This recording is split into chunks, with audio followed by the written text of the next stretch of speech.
morning, everybody. Good morning, past presidents and current presidents. And what an honor it was. We didn't even mention Randy Lowry last night being there, the first president of the Southern California Mediation Association. It was just a spectacular night. So thank you to everybody who was there, who made it so special. And I'm looking forward to today. I can't wait.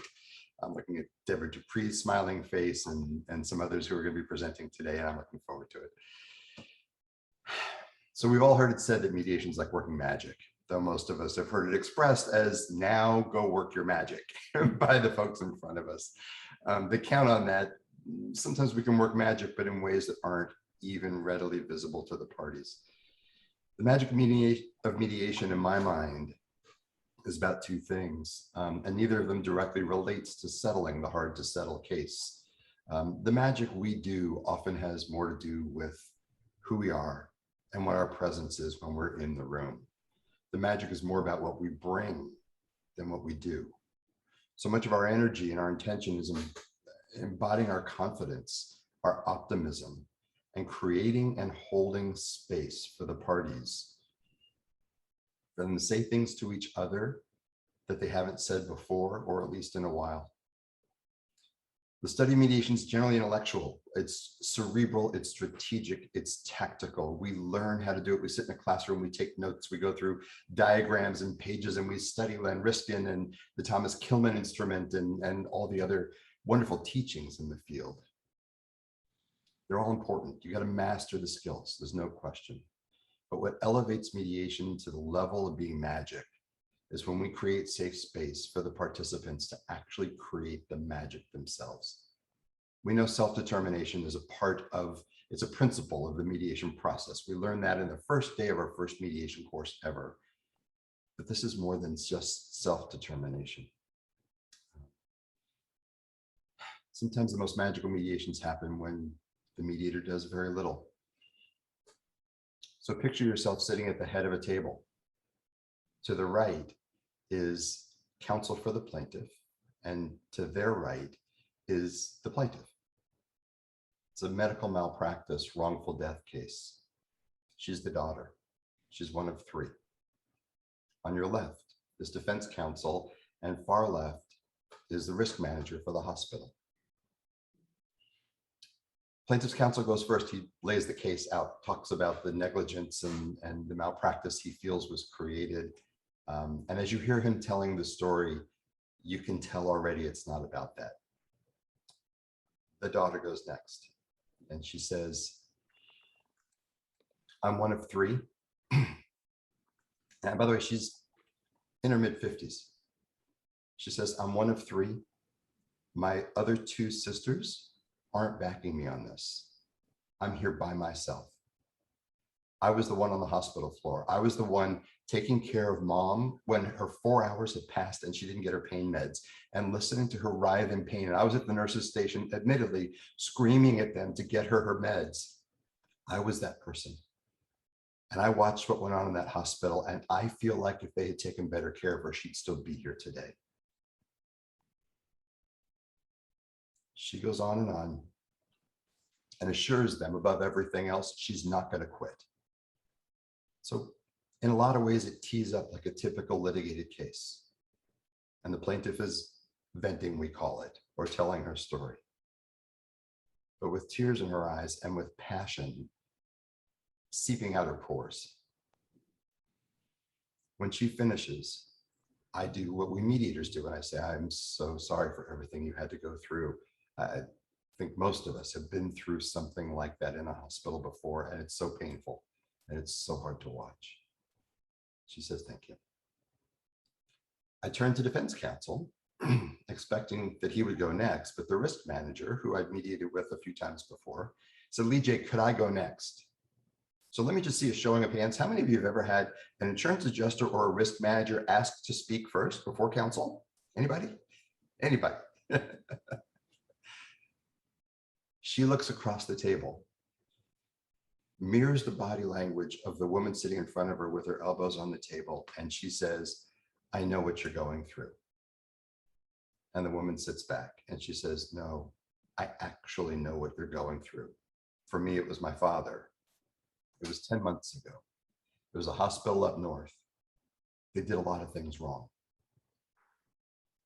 I'm pretty sure I had a claim if I wanted to make it. She said, I thought about it. She said, I made a different decision than you did, but I absolutely respect the fact that you're here. I understand what you're going through, and I empathize.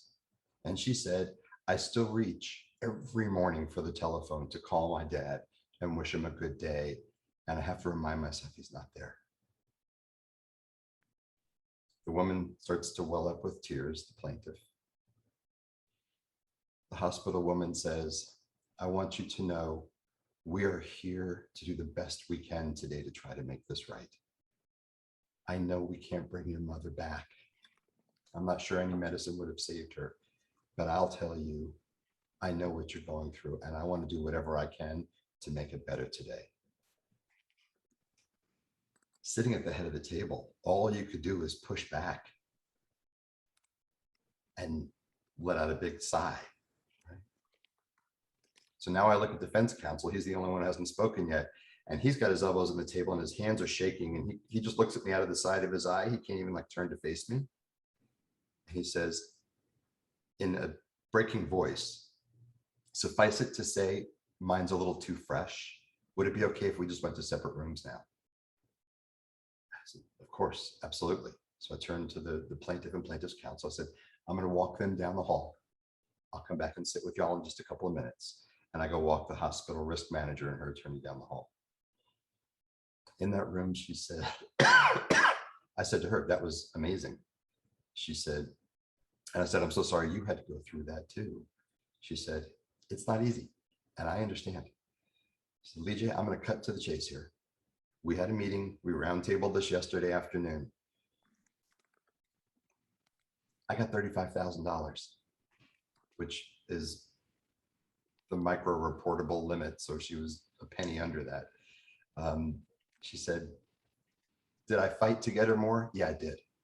Do I think she deserves more? Yeah, I do. Am I ever going to be able to get her more? No, this is it.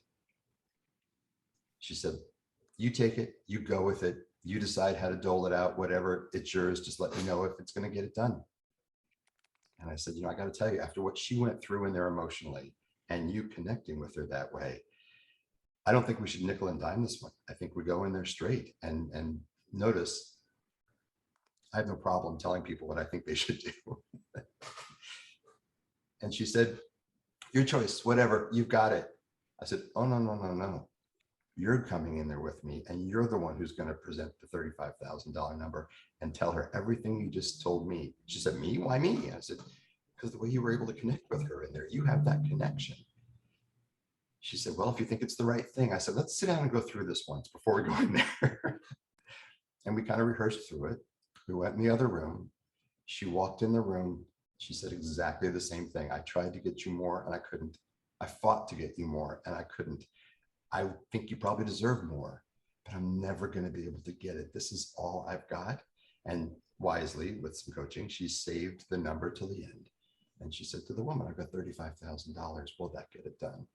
And the woman just nodded and tears came down her eyes. And she hugged the risk manager who hugged her back.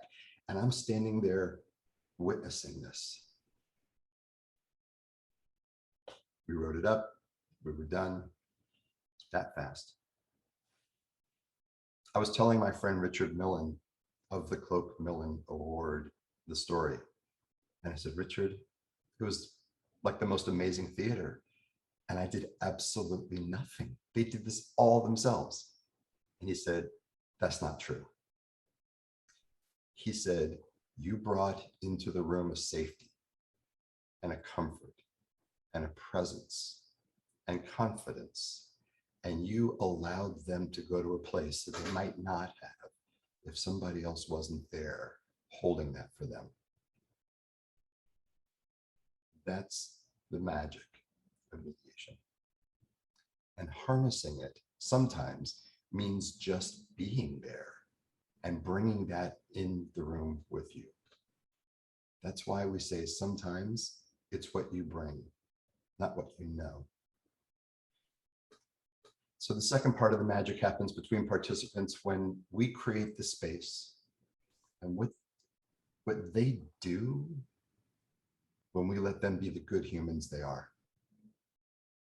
So I'm brought in to mediate a music royalty case. It presents as a dispute over the royalties over a now past British pop singer who had big hits in America. And the royalties at this point were throwing off about $130,000 a year. The royalties were being paid to his American wife and 2 daughters. The one challenging for the royalties had flown in from London, had claimed to be his illegitimate daughter. The British tabloids, who can be cruel, had ripped her up one side, down the other, put her on the cover of their newspapers, made a complete mockery out of this woman all over London for claiming that she was his daughter. Apparently, lots of fake daughters had come along trying to claim some of these royalties. And this was years ago. $130,000 was a lot more money then.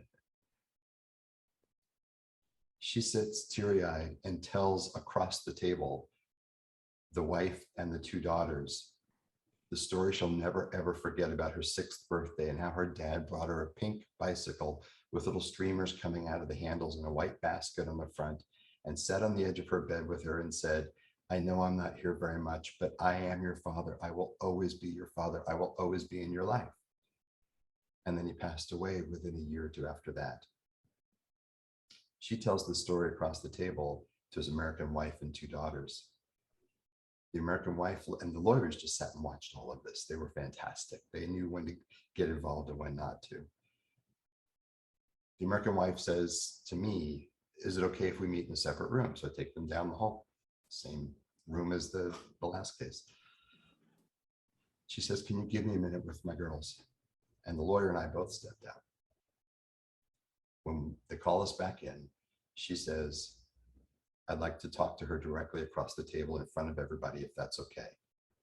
And I said, of course that's okay. So what are we thinking we're going to say? And she says, trust me, you'll be happy. She didn't want to tell me more. She wanted the element of surprise. I wasn't going to take that away from her. We go back in the room. She looks across the table and she says, welcome to the family.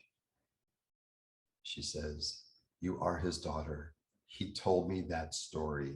Only the 2 of you could possibly know that story.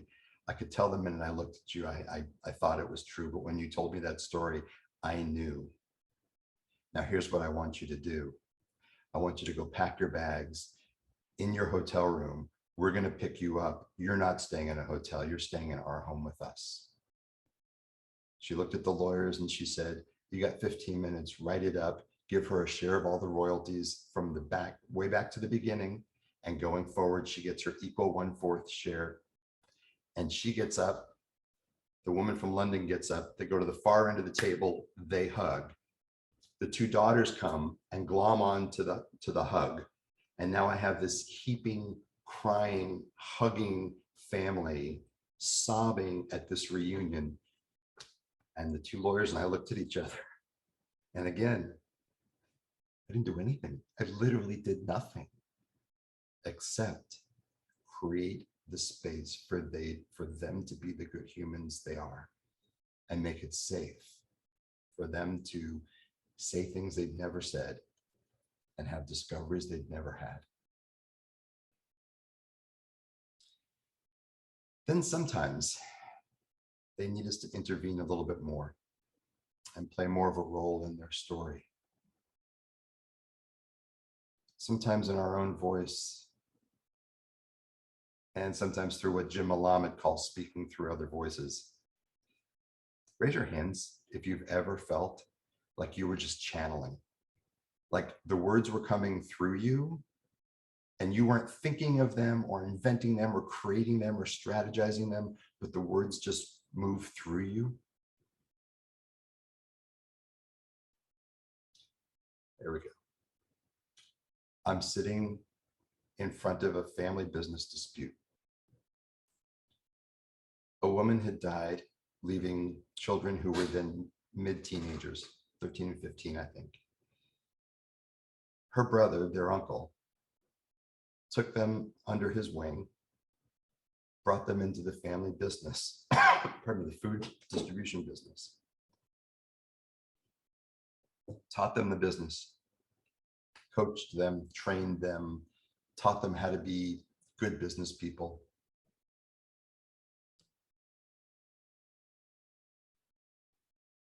Until each started allegedly siphoning off business to side businesses, stealing customers from the company, diverting customers, diverting supplies, and now they're in litigation, not talking to each other, wouldn't look at each other across the table in a joint session, each accusing the other in their pleadings and their briefs of horrible misdoings. As this unfolds, the attorneys go through their rigmarole, they lay out the claims, they lay out the evidence they have that supports the claims, and it's a very legalized claim. And I'm watching the brother and the children all looking down in their laps. Pardon me. Every now and then the brother and sister would look at each other, but all three of them were just looking down their laps.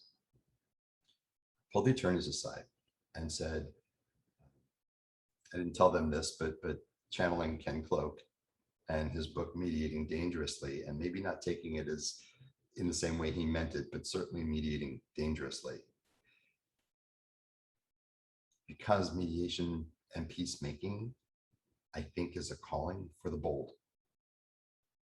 I'll tell you that I've got a friend in Hawaii who 25 years ago gave me the Hawaiian name Makau Uwa'o, which she tells me means warrior for peace. Because sometimes I think it's on our shoulders to fight for what nobody else in the room believes is possible, and to take the chances and the risk to our personal reputations to not be safe, but to step out on a limb and do things that are dangerous. Some might say even crazy. I pulled the lawyers aside and I said, I'm watching what's happening in the room. And I want to ask the two of you about what you think about pulling together the brother and sister. I think I said in their language, I said, pulling the real parties in interest, the plaintiff and the defendant, together and having a meeting with just them, really to discuss family things, not to try to settle the case, not to negotiate anything. There's nothing that's going to happen that you'll wish you were in the room for, but with both of your permission, I'd like to bring them together without you two so that they can have a more family kind of moment together. One of them says, sounds like you know what you're doing. It's okay with me. The other one says, never had this happen before, but something tells me to trust you. So if you think it's the right move, I'll go with that. So I pulled them together in a very little room. It was almost like a coat closet. And I said to them, I never met your sister, your mom, but watching you all, I have a sense that if she were here, she might look at you, her brother, and say, thank you. You took my kids in when they needed you. You taught them the business. You raised them to be good young adults. You taught them business ethics, business sense. You taught them in a business that they'll always be able to fall back on the whole rest of their lives. And without you, they could never be the young people that they are today. And thank you. I wish I was there to give you a hug. And I looked at the brother and the sister and I said, and if your mom was here, I have to believe she would look at both of you and say how proud she is of the young adults you grew into. Pardon me. And how proud she is of the way you've grown up and how you dedicated yourselves to learning this business and became successes in your own right. I have to believe she would say that she just wants you to be happy. And whatever that means, she wants you to have it.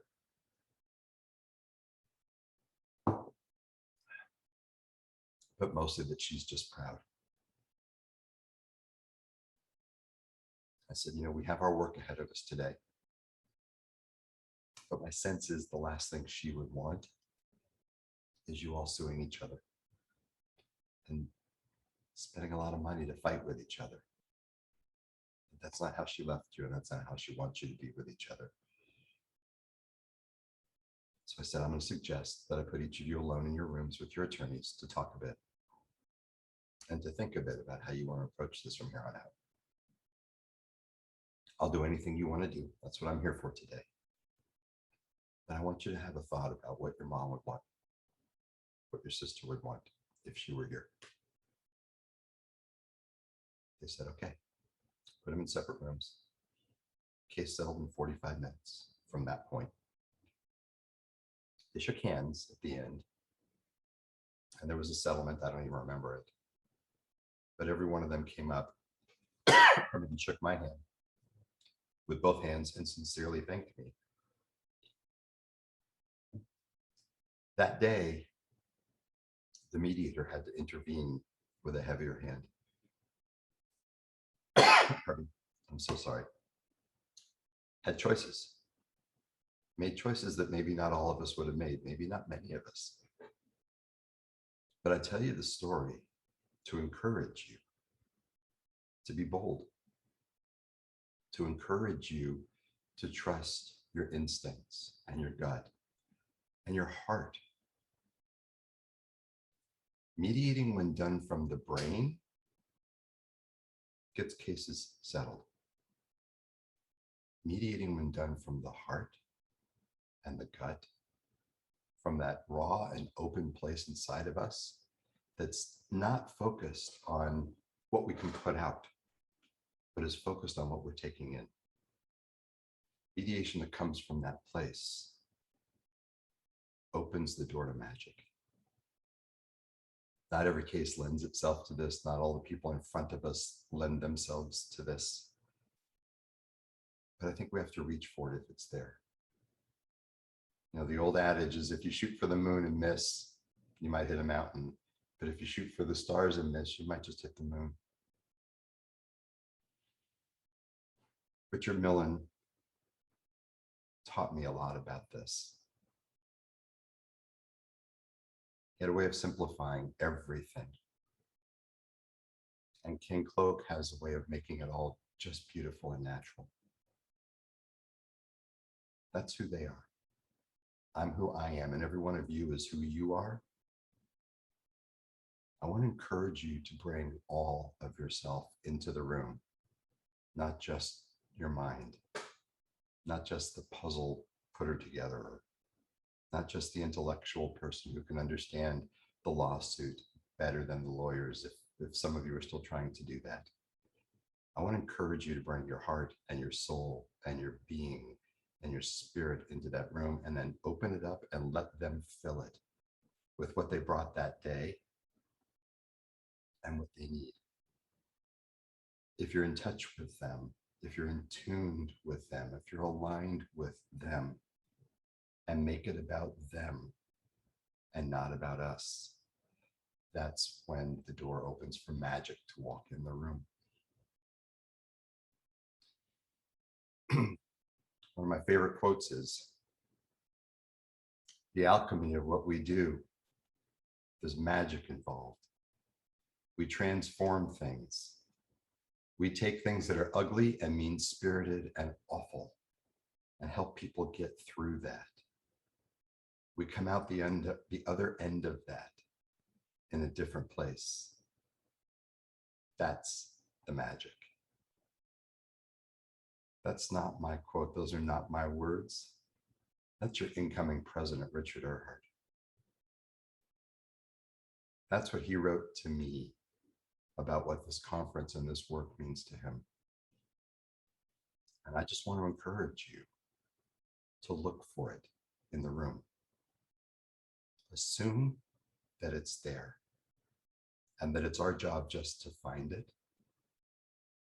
And if we don't have the answers, open the door and it'll walk in.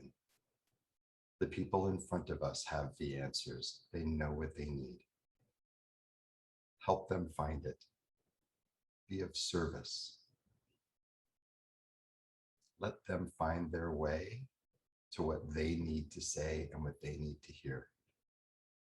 And it'll all come out just fine. After all, like the book titles say, aren't we all looking to turn our life into a work of art and to harness the promise of mediation and all of its magic? We have some great presenters coming up today, capped by my dear friend Randy Lowry in his closing plenary. That's also going to be about the magic in a very different way. Have a fantastic conference today. Enjoy every bit of this. I know I'm going to soak it all up. And thank you for letting me say good morning.